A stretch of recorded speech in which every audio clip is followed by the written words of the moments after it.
Several days ago, my husband and I came to San Antonio, Texas to have a retreat. And just before that happened, we had an experience with some friends. And about a day or so into our retreat, I started to hear a lot of voices in my head. And I started to compare myself to what we had experienced with these friends. And I started to hear things like, "You're not a good mom, you're not a good person, you're not good enough for XYZ. And it really started to pummel me. It was very hard. And my husband and I were walking around the river walk here in San Antonio, and we stopped here in this courtyard. And if you look at the courtyard, swing it around,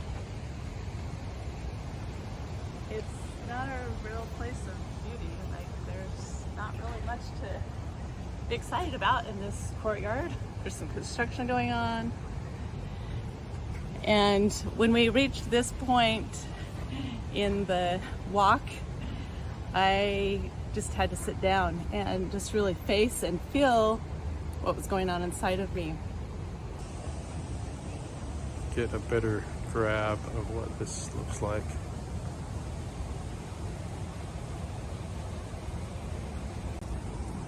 So it was pretty amazing, and I've had this happen so many times, where an accumulation of several things just compounded, and that accumulation actually all happened within about a 12-hour period of time. And I had an experience at the mall that was very discouraging and disheartening and extremely disappointing. And then we'd had this experience several hours before with some friends where I just felt like I wasn't good enough, and that my parenting was being called into question by myself and the voices in my head.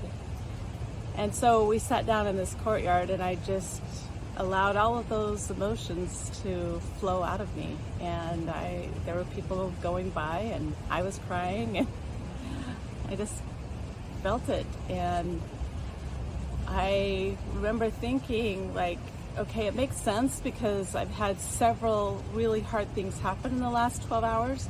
So, okay, that's why I'm feeling the way I'm feeling. And then I thought, well, really, what's really at the root of this? Like, why am I really bothered right now?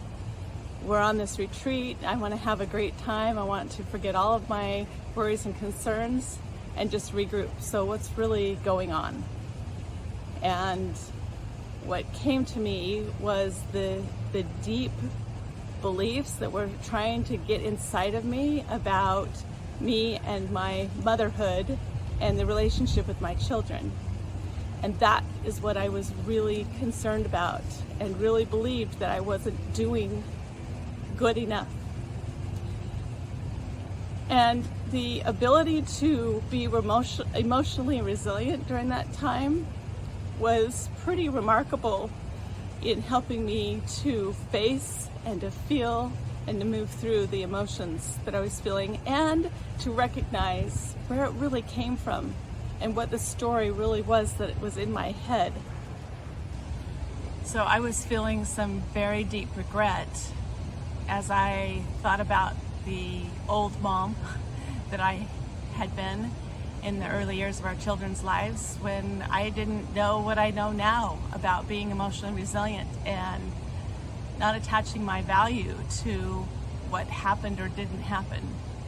And that regret was sending me on a spiral into a deep pit. And I've had this happen before, and it's happened when Steve and I go on retreats.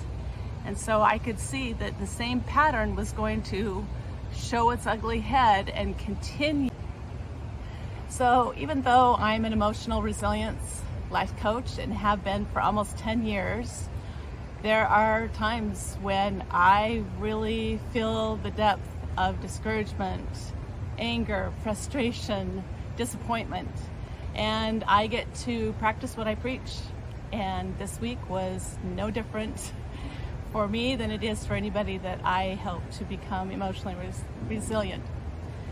So I started to ask myself, first of all, what was I feeling?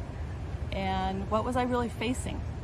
And I knew that it was discouragement, it was disappointment, it was feelings of inadequacy, feelings of not being good enough. So I knew what I was feeling. And then I started to ask myself, like, why? Why? What is really going on here? There's a root reason. I always know that there's a root reason to deep emotional feelings about whatever's gone on in my life. And so I started to comb through in my mind the experiences of the last 24 hours, and I realized that what was really happening inside of me was this feeling of not being good enough, and not being a good enough mom, and not having a family that's connected the way that I want us to be. And that was really, really bothering me. So you put on top of that the experience that we had in the mall, and then other experiences that I started to coalesce in my brain, and it's like, oh yeah, may as well just give up. Like, who am I to teach emotional resilience skills? And I'm struggling myself. I knew that my mood was affecting my husband, and I knew that he could sense that we might be spiraling down to a weekend that wasn't going to be as great as what we had both anticipated. So I knew that I had a choice. I could either stay in that place or I could move up. So I decided I really wanted to move up and not allow these thoughts and feelings to have power over me. I wanted to have power over them. So I began to claim what is really true as we started to walk again and move forward instead of staying on the park bench wallowing in my self-pity. We began to walk forward, and the subconscious programming that I have worked very diligently to reprogram with truth kicked in.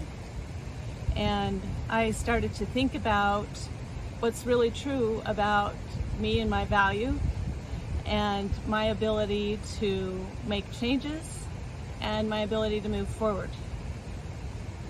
And within a couple of hours, I was feeling much better and more encouraged that I could move through this disappointment and come out thriving and not just survive and kind of push it to the back burner because I was done dealing with it, but actually thrive in the midst of a very real challenge and a very real thing going on. Okay. When you are unexpectedly thrown off your game, take a few minutes to face your feelings of discouragement or resentment or frustration or anger. Face it, and then allow yourself to feel it. Allow those feelings to come up and out of you. Express them. Move them through you. And then give yourself some grace. Take whatever time you need to take to move into healing by finding the wisdom and finding the truth of the experience that you're going through.